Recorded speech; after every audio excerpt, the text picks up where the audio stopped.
Ever feel like there's just not enough time in the day to learn everything you want? Yeah, absolutely. Especially with everything going on. Right. But you still want that knowledge. Oh, definitely. You want to be in the know. Uh-huh.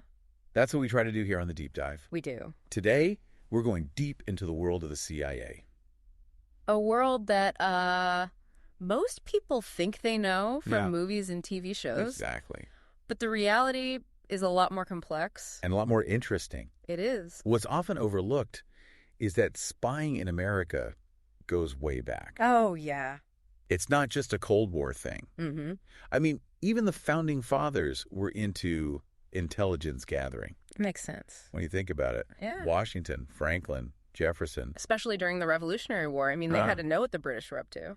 I always picture them in those big halls debating philosophy and stuff. Sure. But they were also masters of getting information. And they weren't afraid to get their hands dirty. True. And it wasn't just the men on the front lines. That's right. Women played a huge role in espionage. Often out of necessity, really. Think about it. Yeah. Their homes were often occupied by enemy troops. Mm-hmm. So they had access to information. They were right there in the thick of it. Exactly. They became these crucial players in the intelligence game. They really did. Their stories are often overlooked. Yeah, they don't always make it into the history books. But they were instrumental in shaping the course of conflicts. No doubt about it. It shows that intelligence gathering has never been just about brute force. Right. It's about using your wits, your connections. Your cunning. And sometimes just being in the right place at the right time. That's true. Which brings us to a pretty fascinating character. Oh, yeah. Wild Bill Donovan. What a name. Right. Yeah. This guy almost became the director of the CIA. Mm. But even though he didn't get that job, he ended up shaping the agency from the ground up. I see. War hero, lawyer, world traveler. Wow. He even turned down the vice presidency. Really? Yeah. Why would he do that? He had a bigger vision. Ah, I see. He wanted to build a super spy agency. Interesting. And what's really interesting is his foresight. Oh. He was way ahead of his time. In what way? He recognized the importance of what he called subversive war. Subversive war. Yeah. Yeah. The idea of winning hearts and minds. I see. Not just battles. Right. He understood that influencing perceptions and beliefs, Uh-huh. that could be just as powerful as any weapon. Makes sense. This idea became a cornerstone of the CIA's mission. So it's not just about James Bond gadgets and secret missions. Not at all. There's more to it than that. It's about understanding the world. Okay. Global trends, motivations. The why behind the what. Exactly. Fascinating. And this understanding is what led Donovan to create the OSS during World War II. The OSS. Yeah, the Office of Strategic Services. Okay. The predecessor to the CIA. What's really cool is the team he put together. Oh. I mean, talk about an eclectic bunch. Like who? Playwrights. Playwrights. Yeah. Wow. Hollywood directors. Really? People who understood storytelling. That makes sense. Like Propaganda. Right. They knew how to influence people. It sounds like the beginning of a spy movie. Right. Yeah. Directed by a Hollywood director. Exactly. But as you can imagine, Yeah.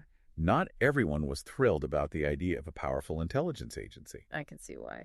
People were worried about a super spy system being created. Mm-hmm. There were even comparisons to the Gestapo in the newspapers. Wow. This tension, Yeah. between secrecy Mm-hmm. and accountability. Right. It's been there from the very beginning, I see. and it still shapes how the CIA operates today. Interesting how those early concerns are still relevant.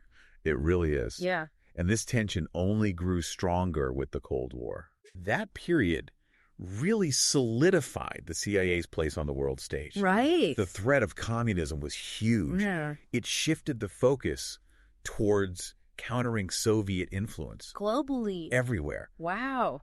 The Cold War demanded a whole new level of sophistication for the CIA. It did. They had to master analysis and prediction, Uh-huh. understanding this global power struggle. A struggle that went way beyond just military might. Exactly. So much more to it than that. When you think about the Cold War, Yeah. you picture spies, defectors, Right. coded messages, All very cloak and dagger. this constant pressure Uh-huh. of trying to stay one step Like ahead. a high-stakes game of chess. Exactly. With the whole world as the board. And they had to be meticulous. Meticulous. I read that CIA officers would study aircraft manuals Craft manual? for hours Wow. just to be able to tell a Soviet plane from an Allies plane. That's incredible. The level of detail, it's mind-blowing. It is. But the Cold War also pushed the CIA to refine its approach to covert operations. Mm-hmm. And as we know, those didn't always go according to plan. Not always. Take the Bay of Pigs invasion. Oh, right. The plan to overthrow Fidel Castro in Cuba. Right. It backfired spectacularly. It did. It's a stark reminder that even the CIA isn't infallible. No one is. And it highlights the complexities and risks that come with covert operations. They're a double-edged sword, aren't they? They are. Yeah. It also exposed a real challenge for the CIA. Which is? Finding the right balance between human intelligence, what we call humanity, and all the technological advancements. You know, it seems like technology would always be the better choice. Well, not always. Yeah, think about it. Wow. You can have satellites and all that, giving you tons of data. Sure. But it's the human intel, understanding the culture, the motives, the psychology that gives the data real meaning. So it's not just seeing what's happening. Right. It's understanding the why. Exactly. Interesting. And this becomes even more crucial. How so? As the CIA moved from the Cold War into a world with new threats. Think about 9/11. Yeah. The intelligence community, they had pieces, but they didn't connect them. Right. And that led to major changes. Yeah, the creation of the Director of National Intelligence. Exactly. It's like they realized all these agencies Yeah. need to be talking to each other. Right. Not working in isolation. Sharing information. Exactly. So the CIA today, much more collaborative. Makes sense. But also facing a way more complex landscape. Oh, yeah. Like what? Cyber warfare, AI, disinformation campaigns. Wow. A whole new set of challenges. That brings us back to those robot catfish you mentioned. Oh, yes. I'm still trying to wrap my head around that one. It's a perfect example of how the CIA is adapting. Imagine AI chatbots that can mimic human behavior online. Okay. Holding conversations, gathering intel, even spreading disinformation. So like a real-life Turing test. It's like something out of science fiction. But it's becoming reality. It's a bit unsettling, you know. It is. To think you might not be able to tell who's real online. It highlights the need for critical thinking. And media literacy. Big time. The CIA is investing in these technologies. They are. But they're also dealing with the ethical and legal side of it.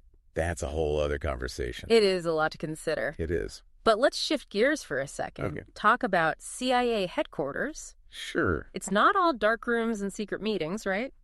Not quite. What's it like then? Well, it's in Langley, Virginia. Okay. Just outside of D.C. Sprawling campus. Over 250 acres. Wow. More like a university than a bunker. Not what I pictured. No. I guess they need the space for all the analysts and linguists. And tech experts. Oh, right. And, of course, the historical stuff. They have historical stuff there. Oh, yeah. Like what? The main entrance? Yeah. Has this massive granite seal of the CIA, 16-foot diameter. Wow. The eagle symbolizes strength and alertness. Makes sense. The shield is for defense. Okay. And there's a 16-point compass star. What's that for? Represents their global reach. I guess they do like their symbolism. They do. But they also acknowledge, the human cost of their work. Absolutely. One of the most striking things there. What is it? The CIA Memorial Wall. What's that? Simple wall, 83 stars. Okay. Each one a CIA officer who died in the line of duty. Wow. And get this, 35 of those officers, their identities are still classified. Seriously. Kept secret to protect ongoing operations and the safety of others. It's a powerful reminder that these are real people. They are. Risking their lives, often in secret. For national security. Powerful stuff. And their legacy is preserved. How so? Not just on the wall, but in portraits and busts of past CIA directors displayed throughout headquarters. Honoring their contributions. Reminding current employees of the weight of their responsibilities. Like a presidential portrait gallery, but for spies. Not all of them were spies. True. But they all shaped the CIA. And speaking of history. Yeah. They have a museum. Right, they do. Full of cool spy gadgets. I'd imagine so. Can I visit? Sadly, no. It's only open to employees and a few select visitors. What a bummer. It's said to be amazing, though. What kind of stuff do they have? Artifacts from the OSS and the CIA. Okay. Code-breaking machines. Gadgets disguised as everyday objects. That's so cool. Too bad it's not open to the public. I know. But it's good they're preserving their history. It is. And they're still evolving, right? Constantly. Keeping up with the new technology. The new threats. But even with all that, Yeah. one thing remains constant. What's that? The importance of human intelligence. That ability to understand people, Predict their motivations. that's something no algorithm can fully replicate. That's the human element. And that's what makes the CIA's work so complex. And so compelling. Speaking of the human element, Yeah. the Canine Corps. You mean? Wait, the CIA has dogs? They do. What do they do? More than just morale boosters. I bet. These are highly trained dogs. Okay. Protecting employees and facilities. Hmm. They're experts at detecting explosives. Really? They've even been deployed to the Super Bowl. Wow, that's pretty cool. It is. Okay, but seriously, Yeah, what does all this mean for the average person? that's a good question. Like, how does the CIA's work actually affect us? Well, they operate in secrecy. Right. Their actions aren't always public, Sure. but their main mission is to protect the U.S. Right. foreign threats. So they're not spying on us No. or reading our emails. The CIA is actually prohibited by law from gathering intelligence on U.S. citizens. On U.S. soil. Yes, their focus is foreign intelligence, Okay. understanding threats outside our borders. So they can't investigate a U.S. citizen. Only if there's evidence of involvement, international terrorism, or espionage. Okay. And even then, Yeah. it requires high-level approval. So they're not listening to our phone calls. No, the CIA is not involved in domestic law enforcement. They don't have the power to arrest people. No, their job is to provide intelligence to policymakers I see. so they can make informed decisions about national security. Okay, that makes sense. But what about covert operations? Like the Bay of Pigs, that was the CIA. Covert operations are a sensitive topic. I bet. They raise ethical and legal questions, Right. but they are sometimes necessary protecting national security. Okay. The key is What? they require presidential approval Uh-huh. and congressional oversight. So it's not a free-for-all. No, there are checks and balances. Good to know. The CIA doesn't operate in a vacuum. So they're accountable. To the president, to Congress, and to the American people. Complex system. It is. Lots of moving parts. But I think you're starting to get a better understanding. I think so.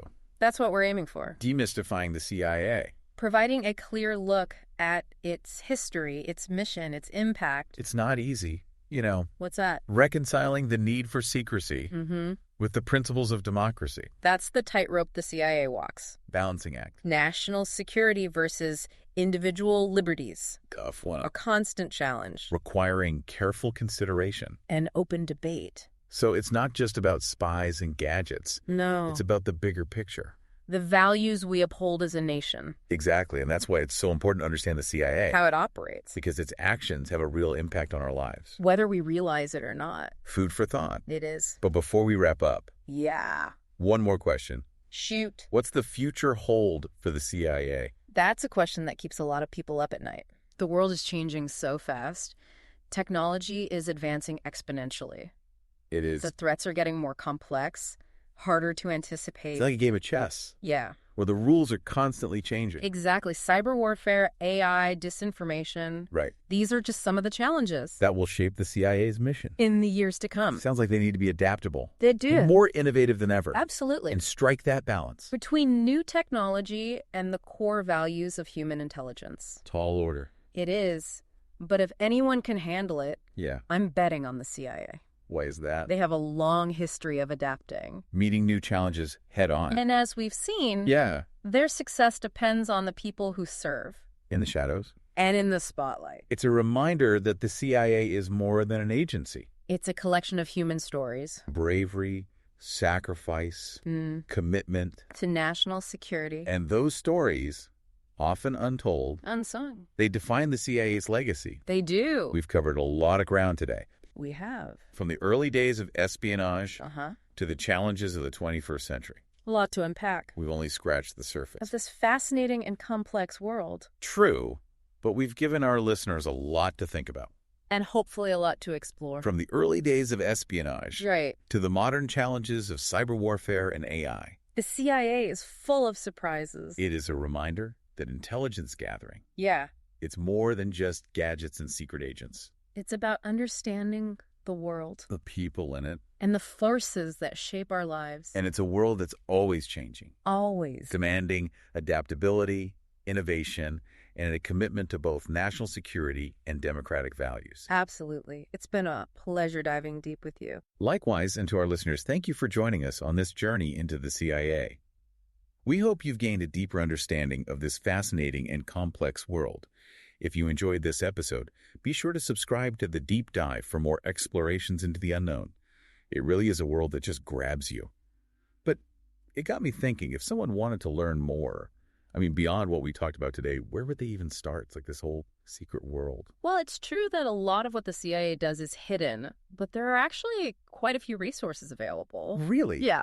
Like, I have to admit, the thought of going to the CIA website kind of freaks me out. It just seems so official. Oh, it's definitely official, but they actually make a lot of information public. Declassified documents, historical accounts, even job postings. It's a good place to start if you're curious. Job postings? I never even thought about that. What kind of people do they hire? More than you might think. Analysts, linguists, scientists, engineers, even psychologists. It takes all kinds to deal with the stuff they handle. I guess it's not just trench coats and gadgets anymore. Nope. And if you want to go even deeper into the history of intelligence, they have a whole section about the OSS. The OSS? Yeah, the Office of Strategic Services, the CIA's predecessor during World War II. Oh, right. A lot of their roots are there. That sounds pretty cool, actually. Like a history lesson and a spy movie combined. Exactly. And what about that Freedom of Information Act? The FOIA. Yeah, the FOIA.